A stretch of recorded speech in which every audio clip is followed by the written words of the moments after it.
So actually there have been a few long-term safety studies. When I published my book, there were 10 published animal feeding studies on genetically modified foods. 8 were conducted with industry money, 2 were independent. Now there's an interesting coincidence about results. Aspartame. How many people have heard of aspartame here? Everyone should know aspartame. Well, I read that it was the subject of 166 studies between 1985 and 1995, divided almost equally between industry-sponsored studies and independently sponsored studies.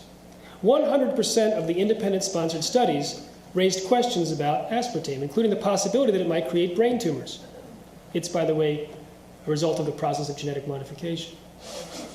Guess what percentage of industry-sponsored studies raised questions? 0. So of these 10, let's focus on one of the independent studies. A man named Arpad Pusztai, a scientist working at the most prestigious nutritional research laboratories in Europe. He is the top of his field in research in a particular type of protein. And he had published more than 300 studies in 12 books.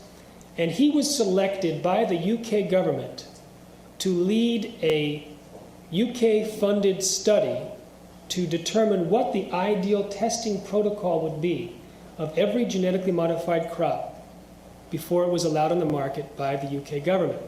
This protocol was to be adopted by Europe. He won the prestigious grant over 27 competitors because the government felt like if he gave his seal of approval, their skeptical public would start to eat genetically modified foods without concern. So he and his team worked on developing the testing protocol, which the FDA scientists had asked for and urged their superiors to implement, but were ignored.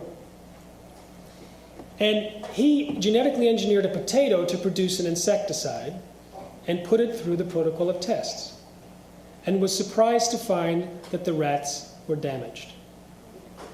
When he took potatoes and spiked it with the insecticide, the rats were not damaged, nor were the rats that just ate the potatoes. In all cases, they were given a complete and balanced diet. So what was the cause of the problem?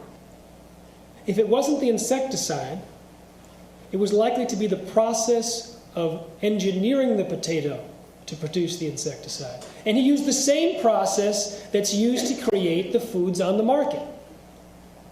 He went public with his concerns, was a hero at his institute for about 2 days, and then 2 phone calls were allegedly forwarded from the Prime Minister's office through the receptionist to the director on a Tuesday afternoon. Wednesday morning, Arpad Pusztai was fired from his job after 35 years, silenced with threats of a lawsuit.